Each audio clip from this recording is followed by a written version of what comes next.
Welcome back, everyone. In this module, we're going to talk about the other deliverable in the scope plane, content requirements.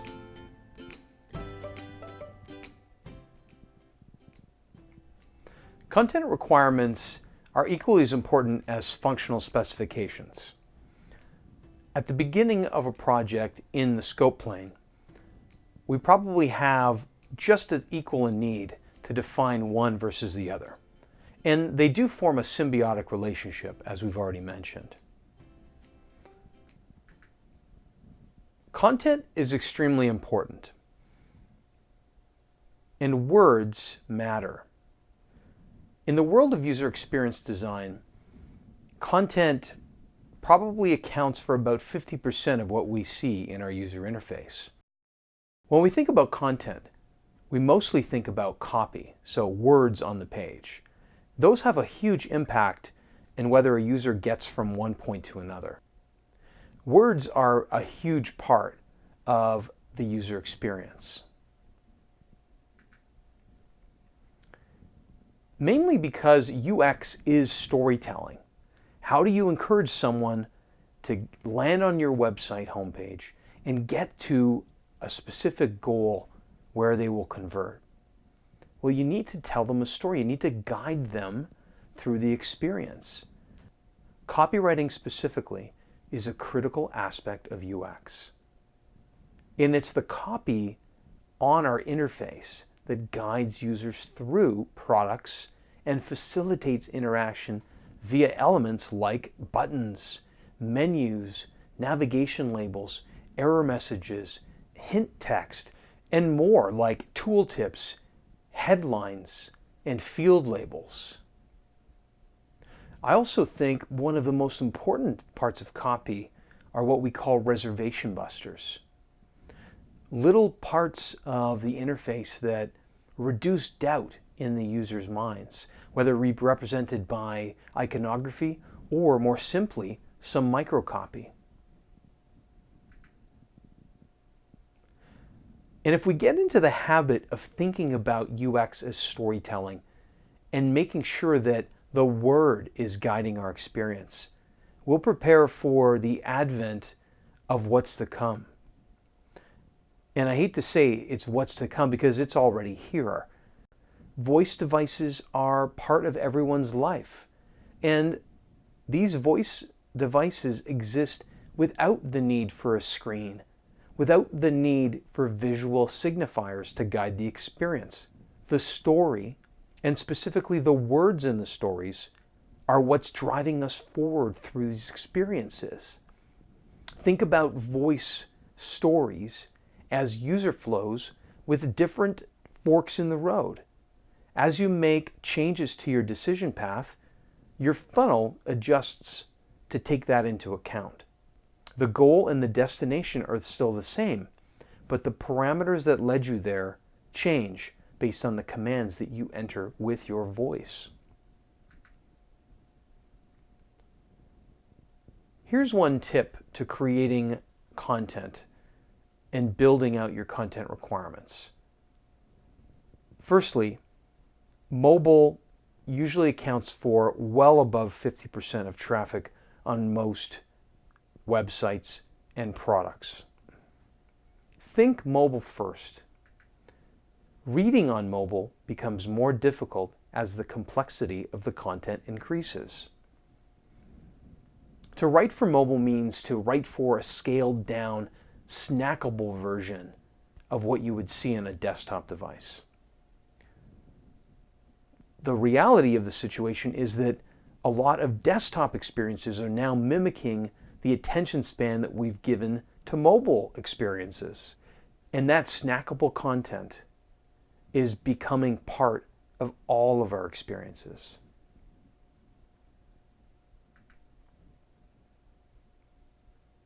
Let me introduce you to content models and content types. When we define content requirements, we need to take into account what serialized content might be part of our experience. And what I mean by that is serialized content is content that is repeatable. It exists in the same template and follows the same schema.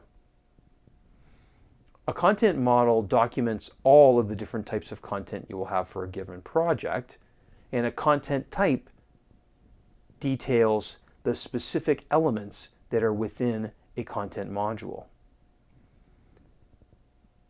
A content model contains detailed definition of each content type's elements and their relationships to each other. And more on content modeling can be found at the article posted below by Rachel Lovinger. If we look at this high-level model of a common content type in a music website, you'll see how they relate together. A music chart will have a list of songs that have specific facets of that song listed within the chart, like the artist, the release date, the amount of weeks it's been on the chart, and a few other things that I'm sure you can probably figure out. The relational content type to chart is the song itself, and the song itself contains additional facets and attributes that aren't found in the chart table. The song content type would include author, label, the album of which it is a part, release date, length of the song, and so on and so forth. That song then appears as a content type as part of the album and artist content types. So the song has a relational field called artist that links to the artist profile, and the song has a similar field in the album content type. To illustrate this a little bit further, here is an example table of the artist profile.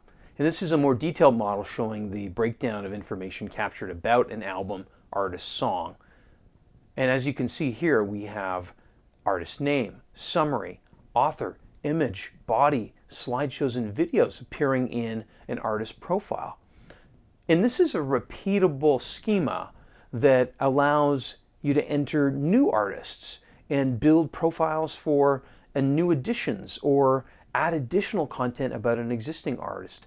And without those detailed content types, we wouldn't know that we could add a video as part of the artist profile page. Content models and their respective content types can help a lot of stakeholders that are part of your project. First of all, they help you, the designer, to help make sure that the page designs accommodate all of the content types that are defined for the site. They also help developers because it helps them understand the content needs and requirements as they configure the content management system or the respective database tables that relate to that content management system. And authors and producers also are helped by a detailed content model.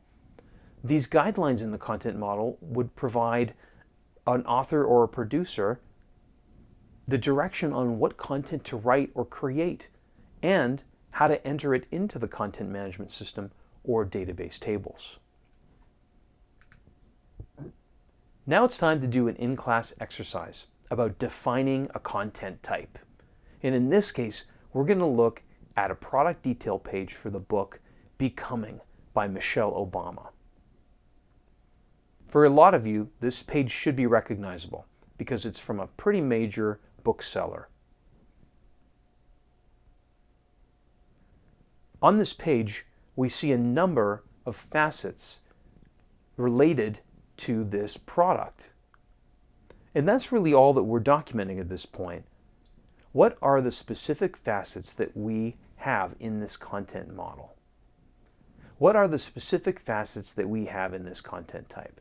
And that means if you were to think about this page as a database table or an Excel spreadsheet, what fields would we have in that spreadsheet and what labels would we assign to those fields? And that's really what a content type is, a table of attributes.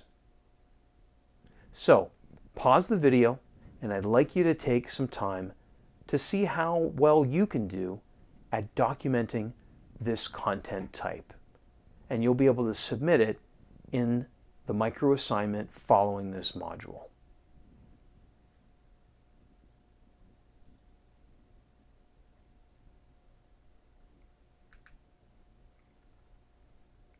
And a little bit more about content before we wrap up.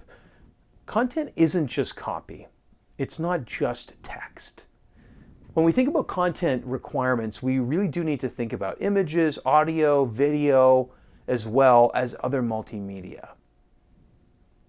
Often, more than one content type is required to meet a single content requirement, meaning that we might be able to fulfill specific requirements with different media types. Also, don't confuse format with purpose. The format of a content type has nothing to do with its purpose, which would be meeting the requirement for video. So don't concentrate too much on the particulars and the specifications here when it comes to media types. And size matters. And let me explain that a little bit further. The exact pixel-perfect dimensions of a media type or the specific sizes of a media type from a weight perspective don't really matter too much in the content definition phase right now. However, there are best practices for optimizing downloadable files or rendering and displaying specific media types like video or images on specific device sizes. So let's talk a little bit about the homework for this week. In the scope plane, we've talked about functional specifications and content requirements. And your assignment today is going to be to put together a functional specification for our VisoCast case study. I'd like you to write between 6 and 10 user stories or functional specifications associated with 2 imagined VisoCast pages or features. You don't have to pick 2 pages.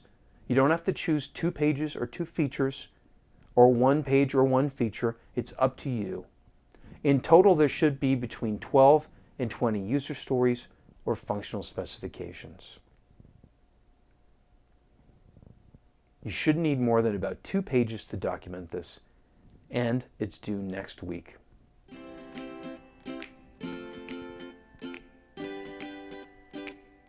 And that's a wrap for the scope plane.